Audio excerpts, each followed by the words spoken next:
For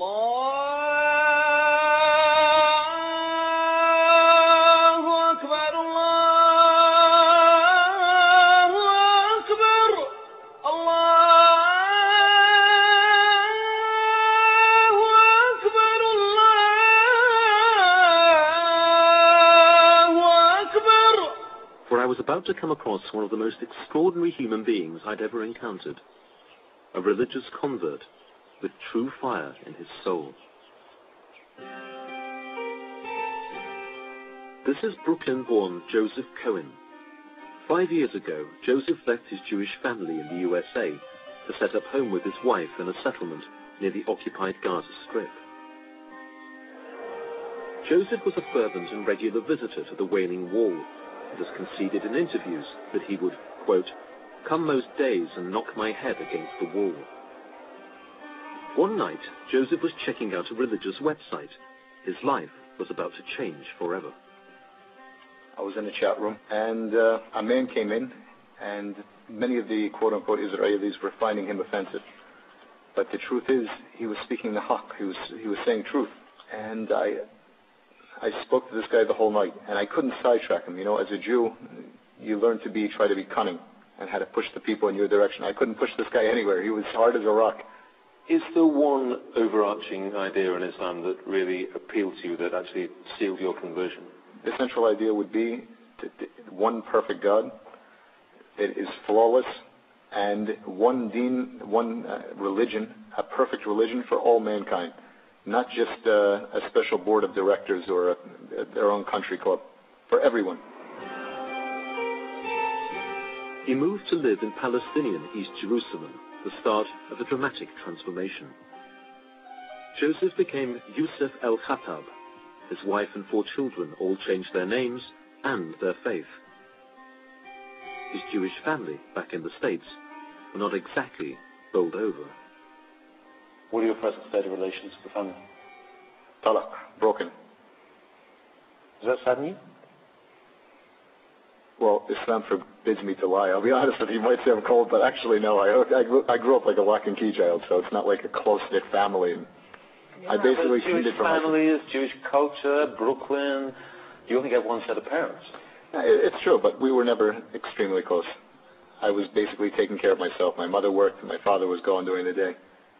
And we weren't that close in the beginning. What do you have in faith now that you didn't have before as a Jew? I have true belief. Why should I take anything you say seriously? I mean, you converted to a new faith on the internet. Who's to say that in 2 years' time you won't be a Roman Catholic like me, and we'll both be going off to the Vatican to see the Pope? We should go to the Vatican. I have a duty to go there to give a message of Islam to the Pope too. But you have to what would happen to you if you renounced your I would be killed. And this is one of the miracles of Islam. Why should you be killed? Why? Because it's clear in the Quran. There's no belief after disbelief. You can't go in and out. And every Muslim is warned this before they take Shahada. Is this when people say sometimes the only way out of Islam is death? That's the fact. But still, this is the miracle. It's still the fastest growing religion. Knowing this, people still accept it. Christians, Jews are still accepting Islam. I'm not surprised it's the fastest growing religion in the world when the penalty for leaving Islam is death. Renouncing the message of Islam, the sin of apostasy, is certainly a serious business, but many moderate Muslims would balk at Yusuf's views on the death sentence. Their view is that faith is a matter of personal assent, and point to one of the Quran's most celebrated texts to make their point. Surah 2, verse 256, there is no compulsion in religion.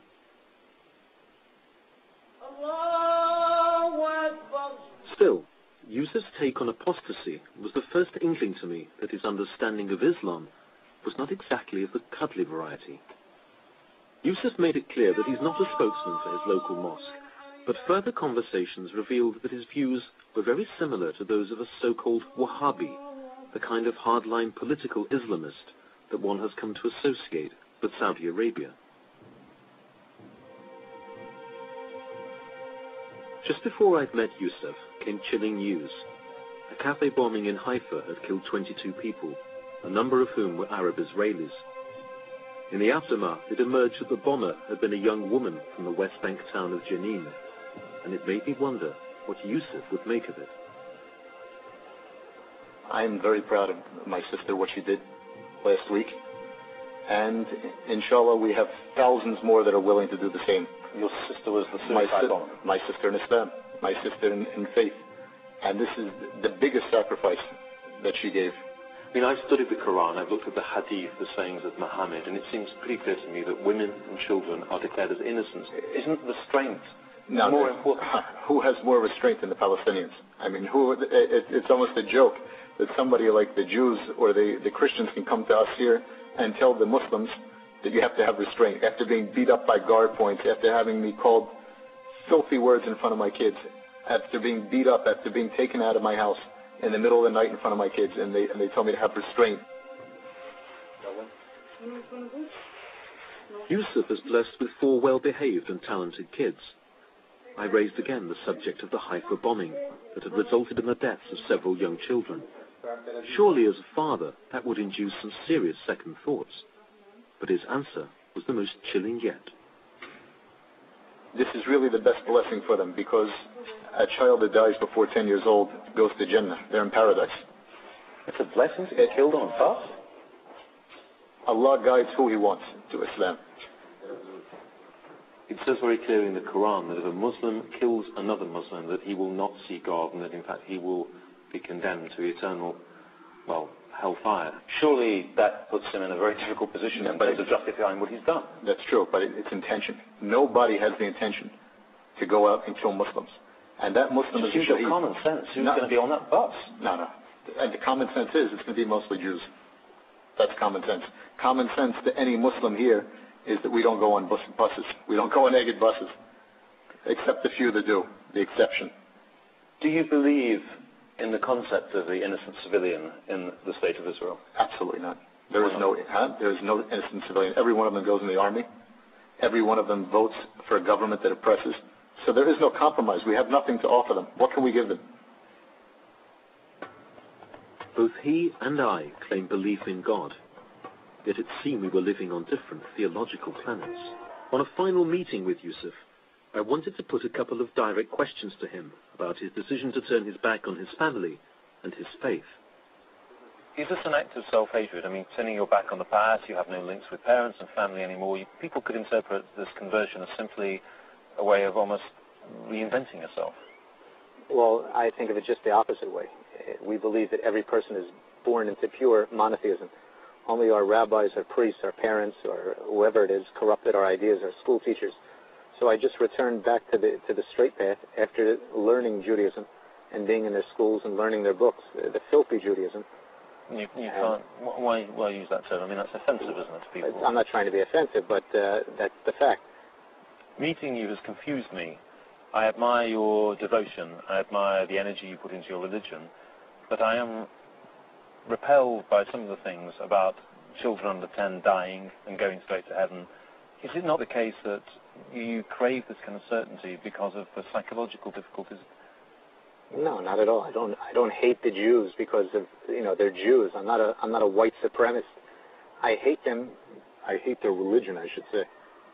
And because of this, we have a duty as Muslims, and because we have the haqq, to fight munkar is the word in Arabic, which means evil deeds in any way, whether it's interest banking, whether it's pornography, whether it's money laundering on 47th Street Diamond District. This is our duty to enforce, and we will enforce it, whether George Bush or Tony Blair like this or not. This is our obligation to do. I wonder what you might think of me privately as a Roman Catholic. You know religiously what I believe. I mean, we have ahlak and adab, we have manners in Islam, but you have to know the truth of what we say. I'm a lost soul. You're not lost because you're still alive. But I've got a few years to find my soul. Who says a few years? Maybe you'll die in 30 seconds, as will I. We should all die in the state of Islam. Is Islam going to take over the world eventually? Will it be the world religion? Is this inevitable? Inshallah, we're hoping so. But do you believe that will happen? Eventually that will be. There will be no choice in the end. How will that happen? By dawah, by Islamic propagation, or the rifle. It's going to be either way, but it's going to happen. You sure? 100%. I found Yusuf's views and his pathological certainty poles apart from Hassan, the Palestinian teacher, and the faith of other Muslims I knew back home. الذي أرسل رسوله بالهدى ودين الحق ليظهره على الدين كله ولو كره المشركون